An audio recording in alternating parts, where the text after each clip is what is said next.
In the heart of New York City, the city that never sleeps, a dark secret was hiding in plain sight. Howard Rubin, once a powerful Wall Street financier and a man who managed billions for George Soros, now stands accused of running something straight out of a nightmare.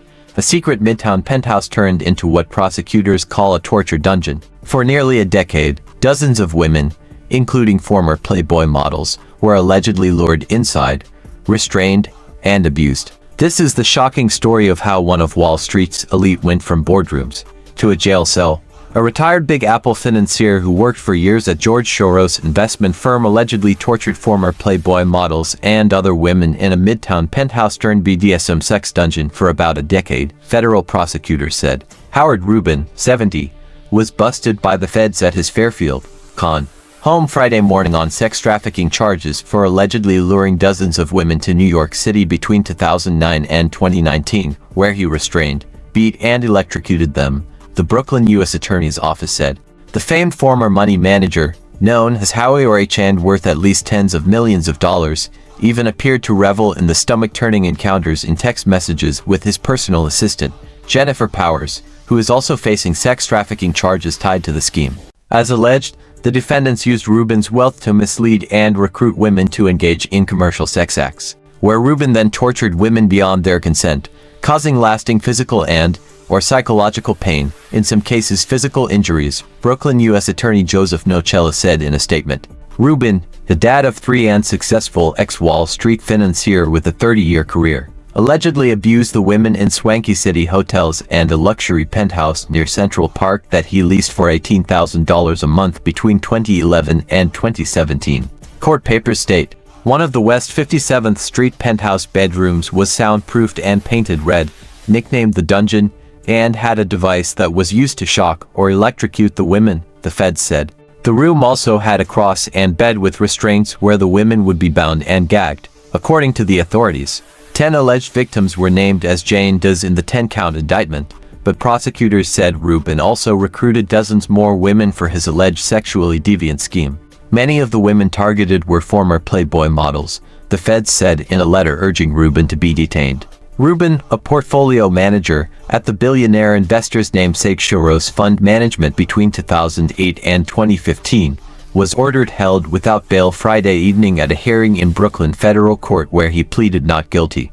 Prosecutors argued Rubin was a flight risk because of the stiff prison sentence he could face and the incredible resources, including $74.4 million in the Cayman Islands, at his disposal. The fallen former financier, who wore a blue windbreaker, blue jeans and black glasses, sat calmly with his hands clasped in front of him as prosecutors also described him as a danger to the public. The feds said he hid behind his wealth for decades as he allegedly carried out the sickening abuse, even sending giddy texts to his longtime personal assistant about his love of hurting women.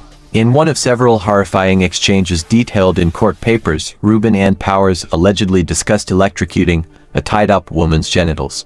"I don't care if she screams," he wrote, along with the laughing face emoji. In another sickening message, the feds said, the alleged victims were typically vulnerable or in desperate need of money, and were given drugs or alcohol, including Valium, that got them inebriated for the encounters, prosecutors said. While some of the women agreed to a safe word with Rubin they could use when the sex was getting too rough, he allegedly ignored their pleas.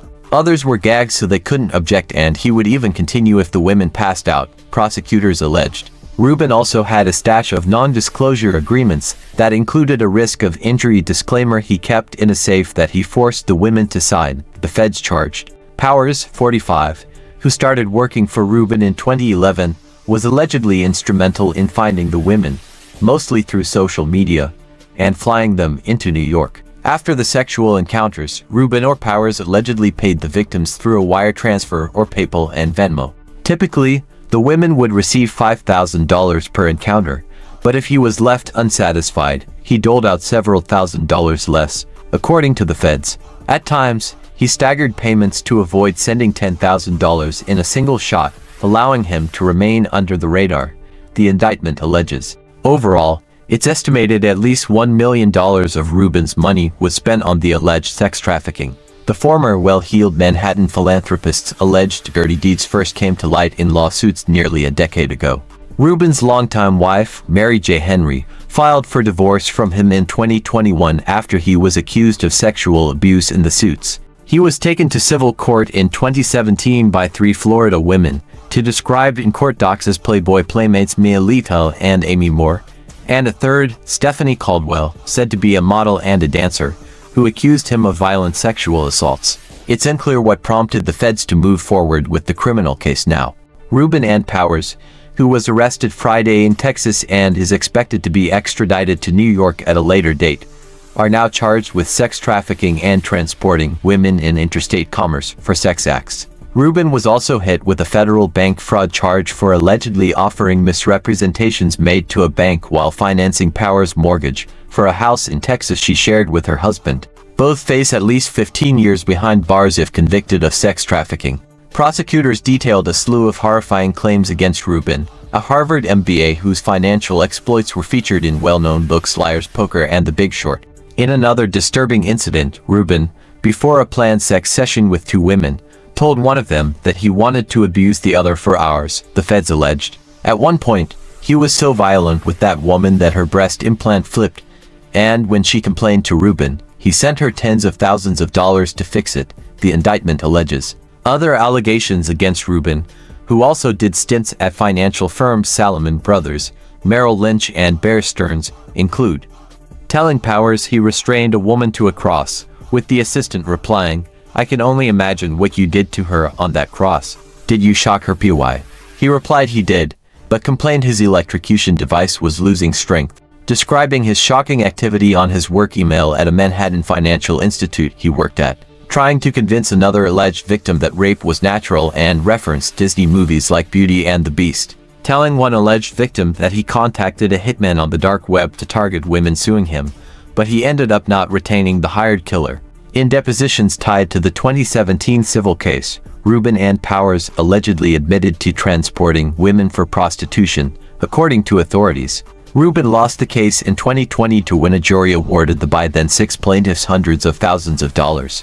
The women each clinched between $620,000 and $750,000. The judge granted the plaintiffs' request for Rubin to pay all their legal fees, at a cost of a cool $4.8 million, this February.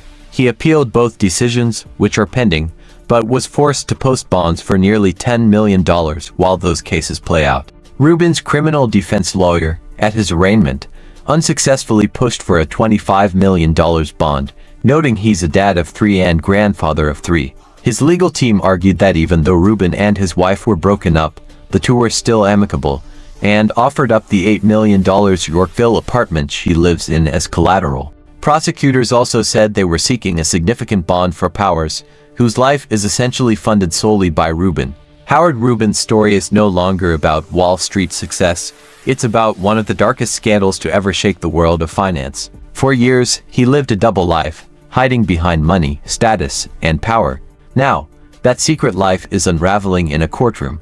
Will he spend the rest of his days behind bars? Or will his fortune and influence find a way to save him once again? What do you think? Should Rubin be granted bail, or kept locked up until trial? Tell me in the comments below. Don't forget to like this video, subscribe for more true crime stories, and hit the bell so you never miss an update on this shocking case.